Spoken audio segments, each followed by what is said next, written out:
Oke, bismillahirrahmanirrahim. Assalamualaikum warahmatullahi wabarakatuh. Yang saya sayangi dan saya banggakan mahasiswa-mahasiswi Perbankan Syariah 2020, PPS 1 dan PPS 2 dimanapun Anda berada, semoga sehat selalu. Hari ini kita masuk ke pertemuan keempat kita pada mata kuliah ini, metodologi studi Islam. Itu hari ini kita akan membahas, kita diskusikan mengenai Islam dan ilmu pengetahuan sosial. Oke, sebelum kita mulai perkuliahan hari ini, mari sama-sama kita awali dengan sholawat Nurul Anwar dan doa awal perkuliahan. Dimanapun Anda berada, silakan diikuti bareng-bareng. Allahumma sholli ala Muhammad.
Dengan doa awal perkuliahan. Bismillahirrahmanirrahim. Alhamdulillahirabbil alamin arrahmanirrahim maliki yaumiddin.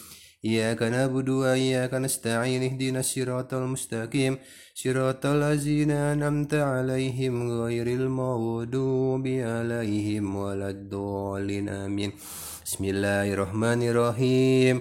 Allahumma salli ala sayyidina Muhammad wa ala ali sayyidina Muhammad. Walhamdulillahi rabbil alamin.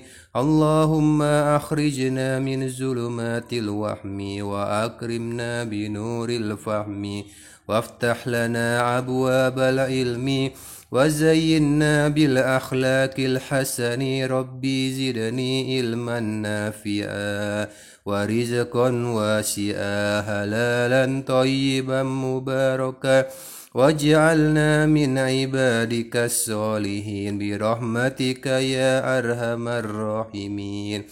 Wa sallallahu ala sayyidina Muhammad wa ala alihi wa sahbihi ajma'in walhamdulillahi rabbil alamin. Oke, sekarang kita masuk ke materi. Bismillahirrahmanirrahim.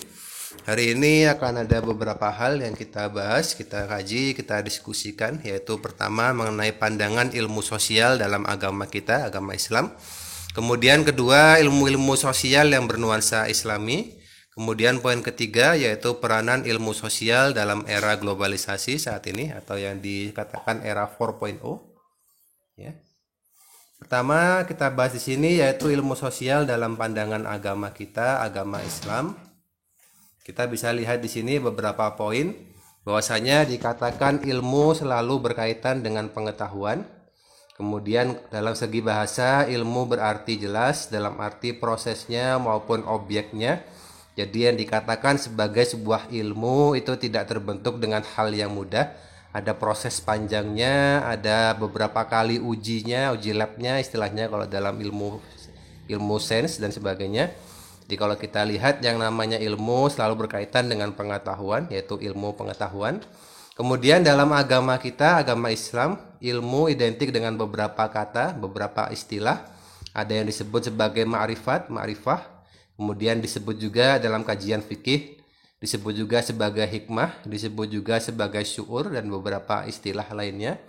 Maka kemudian kalau kita lihat di sini ilmu pengetahuan Secara bahasa memiliki arti yaitu keseluruhan bentuk, kemudian upaya manusia dalam mengetahui sesuatu dan menjadikannya sebuah ilmu yang baku, ilmu yang paten, ilmu yang ilmiah.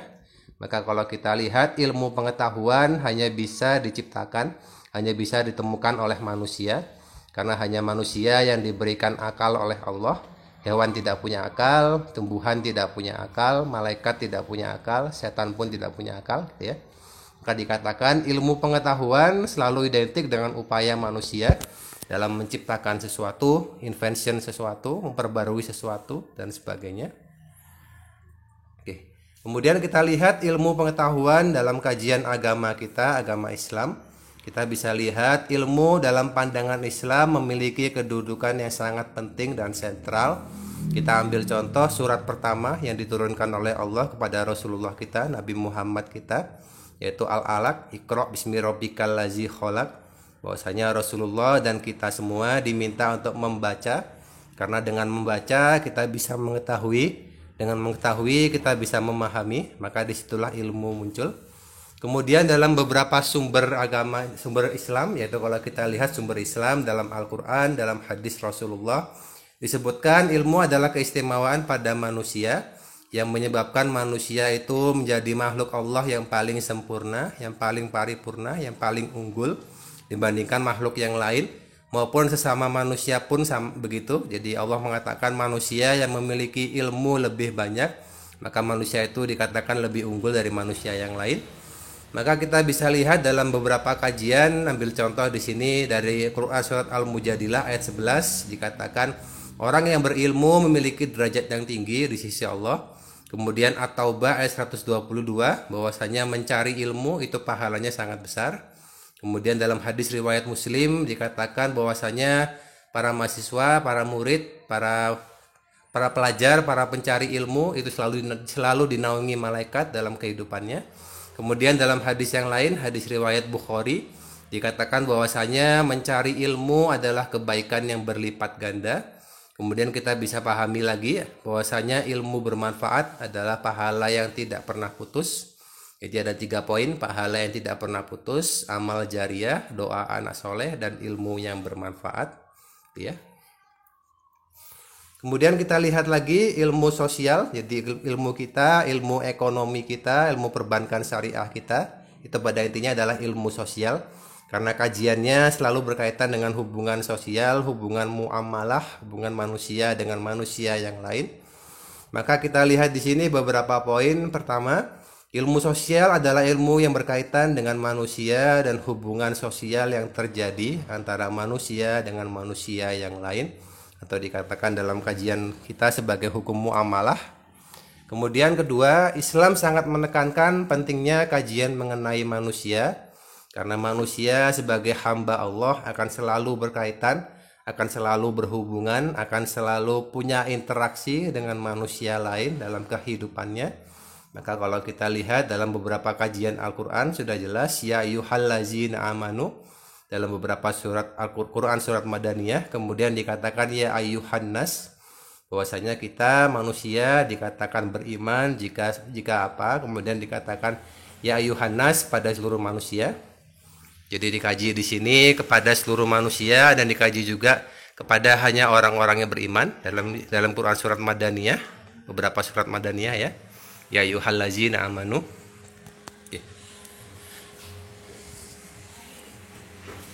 Maka poin kedua di sini kita bisa lihat, bisa kita diskusikan, yaitu ilmu sosial yang bernuansa Islami. Kita bisa lihat di sini Islam dan ilmu pengetahuan sosial.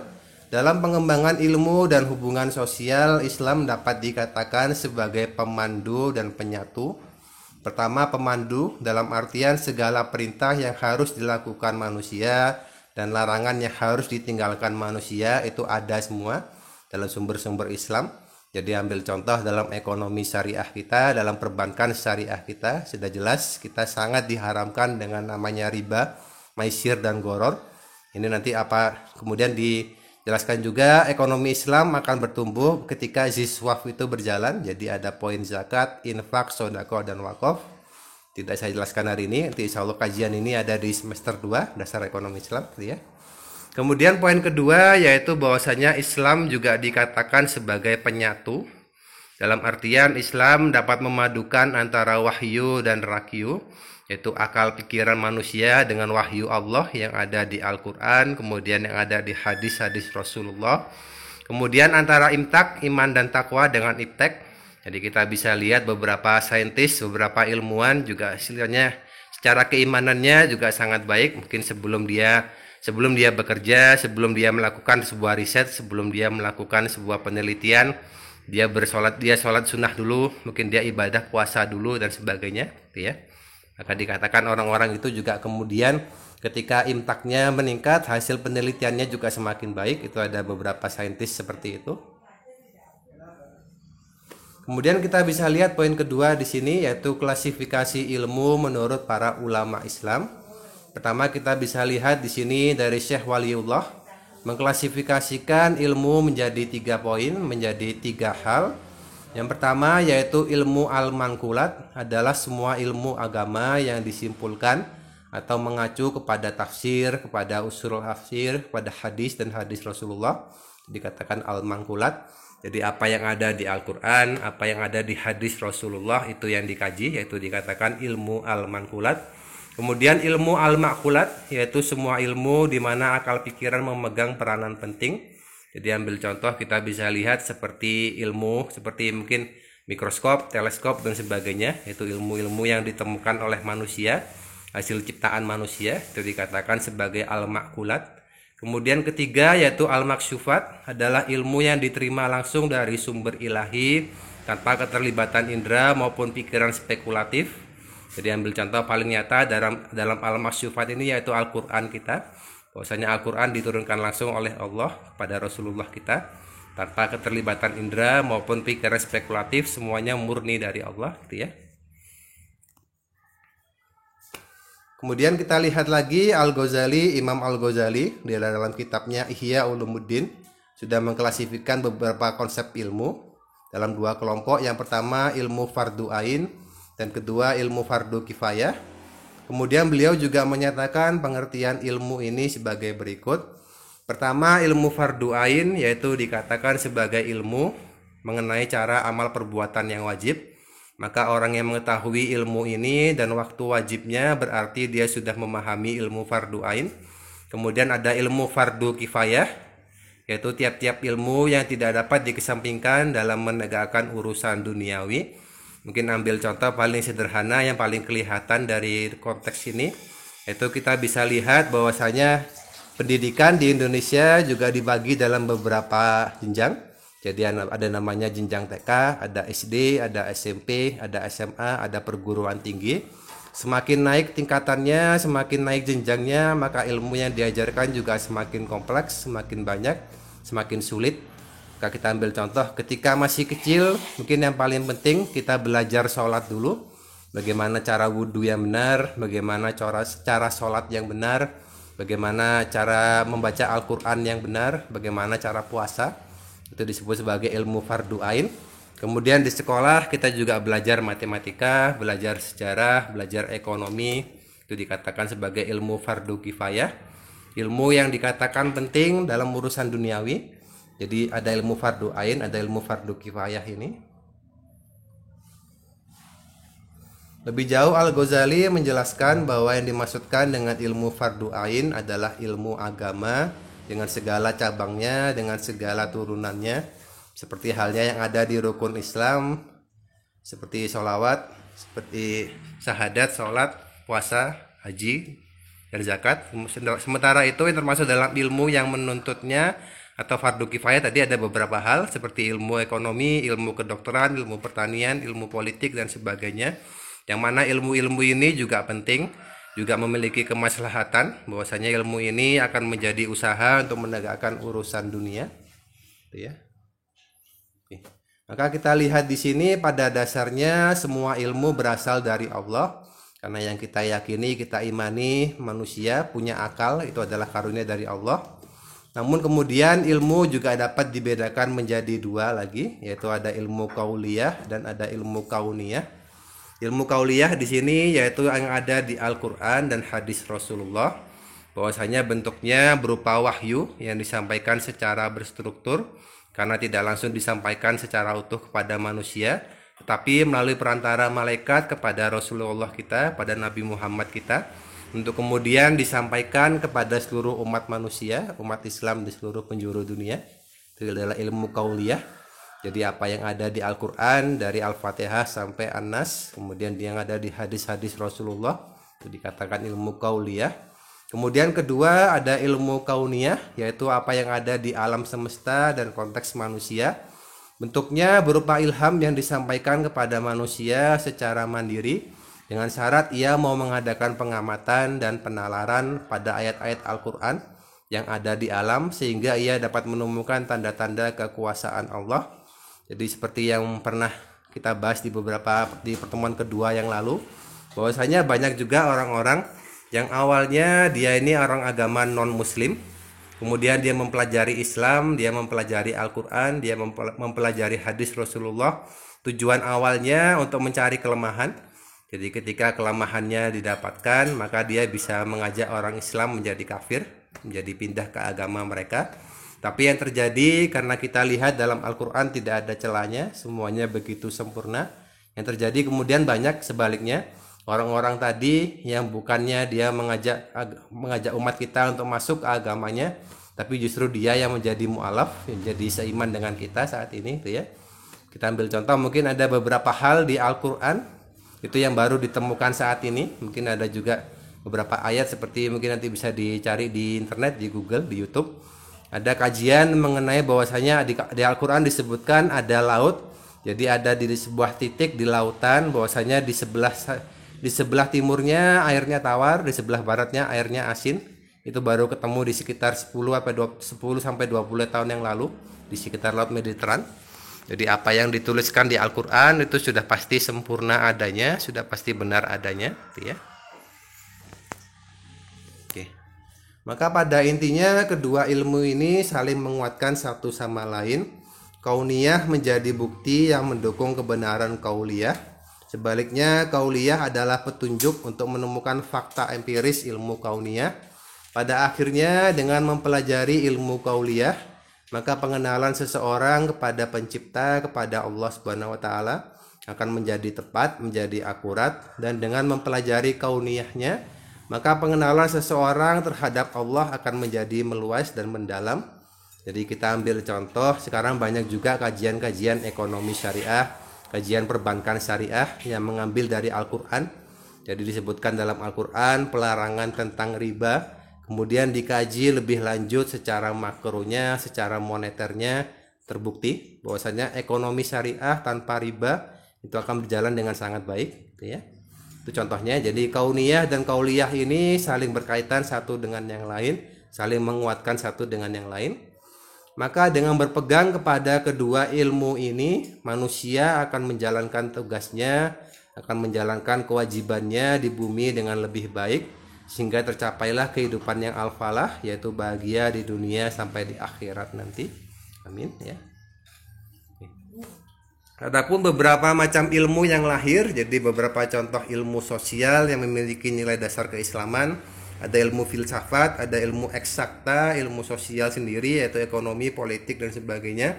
Ada ilmu humaniora, sastra-sastra dan nilai kemanusiaan.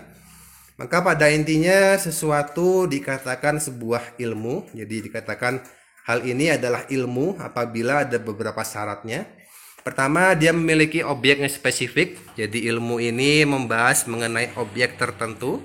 Jadi seperti ekonomi yang membahas perekonomian, kemudian ilmu politik yang membahas mengenai sistem politik di suatu negara dan sebagainya.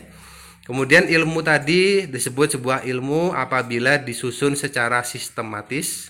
Jadi ada sistemnya, ada polanya, ada prosesnya, tidak serta-merta terbentuk, ada proses panjang di situ. Maka kemudian ketiga, sebuah ilmu dikatakan ilmu apabila dia punya nilai epistemologis, itu ada metodenya sendiri, bagaimana ilmu ini terbentuk, bagaimana metode penelitian yang akan dikaji dan sebagainya. Kemudian yang paling penting keempat, dikatakan ilmu apabila punya tujuan.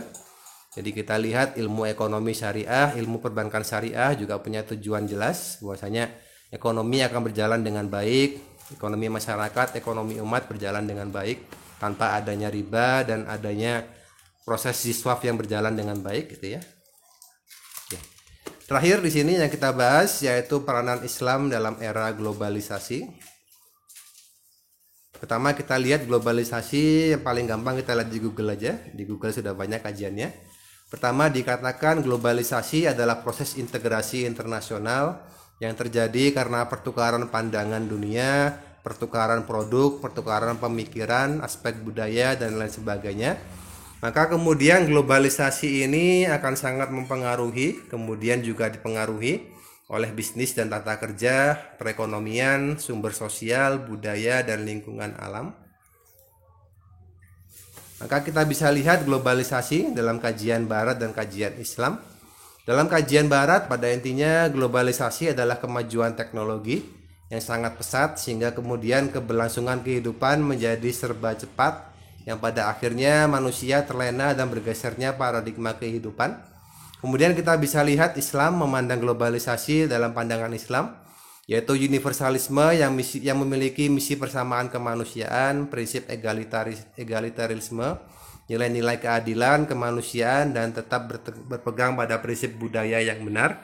Jadi intinya kalau orang barat karena mereka tidak memiliki keimanan kepada Allah, mereka melihat globalisasi adalah ciptaan murni manusia. Sedangkan yang kita yakini semuanya sudah berjalan berdasarkan kodratnya, sudah ada takdirnya, sudah ada ketetapan dari Allah. Maka dalam Islam pun mengkaji bahwasanya globalisasi ini adalah takdir dari Allah yang perlu kita cermati, perlu kita waspadai dan sebagainya. Karena kalau kita lihat globalisasi dari beberapa segi, misalkan di sini yang saya ambil contoh yaitu segi karakteristik masyarakat di era globalisasi. Yang pertama, masyarakat di era globalisasi itu memiliki kecenderungan maddiyah atau materialisme. Jadi kalau kita lihat sekarang banyak, jadi orang-orang dia sudah punya HP, tapi kemudian dia punya tambahan rezeki, dia ganti HP lagi, padahal HP yang sebelumnya juga masih bisa dipakai, masih bisa dibuat Zoom, masih bisa dibuat kuliah online dan sebagainya. Itu adalah nilai-nilai materialisme yang muncul dari era globalisasi. Kemudian ada proses atomisasi dan individualistis. Jadi sekarang ini kita bisa lihat banyak pekerjaan yang dulunya dikerjakan oleh banyak sumber daya manusia, industri padat karya, kemudian karena era globalisasi muncul mesin-mesin, maka tenaga kerjanya berubah. Dari yang tadi awalnya manusia berubah menjadi mesin, maka muncul individualisme di situ. Kemudian ada nilai sekularisme, jadi semua orang berlomba-lomba mencari kekayaan untuk memenuhi kebutuhan materinya tadi. Kemudian ada golongan masyarakat yang ilmiah dan kritis. Jadi ada orang-orang yang berpandangan bahwasanya globalisasi ini perlu dikaji lebih lanjut, perlu diteliti lebih lanjut, apa kelebihannya, apa kekurangannya, bagaimana potensi ke depannya dan sebagainya. Kemudian masyarakat terbuka tanpa sekat yang memungkinkan dapat mengakses hal-hal baru dari kebudayaan yang dibawa melalui teknologi baru. Jadi kita bisa lihat sekarang semuanya ada di HP. Kita mau cari informasi terbaru, berita terbaru dan sebagainya, kita tinggal browsing di HP sudah bisa. Maka muncullah masyarakat liberal dan ada masyarakat yang fobia. Kalau kita lihat sekarang banyak juga orang-orang di Eropa, orang-orang non-Islam yang kemudian mengatakan terorisme selalu berkaitan dengan agama Islam. Nanti kita kaji lebih lanjut di bahasan berikutnya ya. Oke. Terakhir di sini yaitu pengaruh globalisasi. Kita bisa lihat bahwasanya globalisasi punya dua pengaruh, punya dua dampak. Itu ada dampak positifnya, juga ada dampak negatifnya. Pertama, kalau kita lihat dengan adanya globalisasi itu memicu inovasi dan kreativitas manusia. Jadi kita bisa lihat sekarang semua manusia berlomba-lomba menciptakan hal baru, teknologi baru, startup baru, bisnis baru dan sebagainya. Itu hal yang positif. Tapi kemudian kita lihat lagi di sisi yang lain muncul ketimpangan sosial ekonomi yang semakin melebar. Jadi ada istilah yang kaya semakin kaya, yang miskin semakin miskin. Itu juga menjadi efek dari globalisasi ini.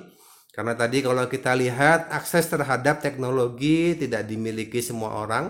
Begitu pula akses terhadap modal, akses terhadap pengetahuan. Maka muncullah kesenjangan yang semakin melebar di seluruh dunia dan di Indonesia pun sama. Kemudian kedua, dengan adanya globalisasi dikatakan menambah lapangan pekerjaan.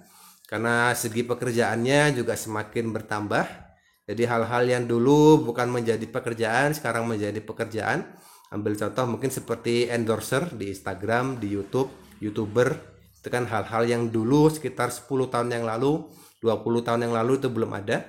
Tapi sekarang sudah ada, bahkan penghasilannya juga luar biasa dari dua hal ini. Kemudian poin kedua dari segi negatifnya, ekonomi menjadi lebih kapitalis karena dikuasai oleh 1-2 golongan orang-orang tertentu. Jadi kalau kita lihat tadi ada ketimpangan di sini. Tidak semua orang punya akses yang sama, tidak semua orang memiliki keterampilan yang sama, maka muncullah sifat-sifat kapitalis. Kemudian poin ketiga, dalam globalisasi nilai demokrasi bisa lebih diterapkan karena informasinya serba terbuka. Jadi kebijakan terbaru pemerintah bisa kita lihat sekarang, bisa kita tonton sekarang. Bagaimana pidato Presiden Jokowi di Jakarta sana, kita bisa lihat di Malang sini, kita bisa lihat di seluruh Indonesia. Kemudian poin ketiga dari segi negatifnya juga masuk budaya asing yang perlu disaring. Jadi kalau kita lihat sekarang banyak juga ya mahasiswa-mahasiswi yang K-popers ya, masih banyak ya. Jadi kita lihat budaya asing seperti budaya Korea, K-pop dan sebagainya itu. Kan kita bisa lihat itu juga bukan budaya yang bagus sebetulnya. Karena tadi kalau kita lihat dari segi pakaiannya, dari segi tariannya kan juga jauh dari nilai Islami. Nggak semestinya kita ikuti, nggak semestinya kita idolai ya harusnya. Kemudian poin keempat, dari pengaruh globalisasi juga bisa mempercepat akses informasi dan komunikasi. Jadi komunikasi bisa berjalan dengan lebih lancar, dengan lebih cepat. Kalau dulu kalau misalkan dari Malang mau kirim info, mau kirim kabar ke Kalimantan, ke Sumatera, itu butuh waktu 1 bulan, 2 bulan melalui pos, kirim surat, kemudian nunggu baliknya lagi 2 bulan lagi. Karena sekarang dengan adanya HP, adanya WhatsApp, dalam hitungan detik kita bisa komunikasi, bahkan sampai di Arab Saudi sana, sampai di Amerika sana, dalam hitungan detik. Kemudian yang negatifnya, penyebaran hoax dan fitnah juga semakin mudah. Karena sekarang kita lihat semuanya di-share di WhatsApp, semuanya di-share di media, maka kemudian tidak semuanya menjadi hal yang benar. Kadang juga banyak hoax, juga banyak fitnah yang bermunculan. Juga hal-hal yang perlu diwaspadai. Kemudian terakhir, dengan adanya globalisasi ini kehidupan menjadi lebih mudah dengan adanya teknologi yang terus meningkat, teknologi terbaru, teknologi yang semakin memudahkan kehidupan. Tapi kemudian ada juga dampak negatifnya. Dengan teknologi tadi, moralitas remaja kian rentan dengan majunya teknologi. Bahkan kalau kita lihat sekarang anak-anak TK, anak-anak playground, masih playgroup, itu sudah bisa pegang YouTube, sudah bisa buka YouTube. Itu kan hal-hal yang perlu diwaspadai karena nggak semua yang ada di YouTube itu hal yang positif, ya. Oke, itu sekian untuk kajian kita hari ini, yaitu mengenai Islam dan ilmu pengetahuan sosial. Jika ada pertanyaan seperti biasa bisa dituliskan di kolom komentar di grup WhatsApp kita. Saya akhiri, Allahul muwaffiq ala aqwamit thoriq. Assalamualaikum warahmatullahi wabarakatuh.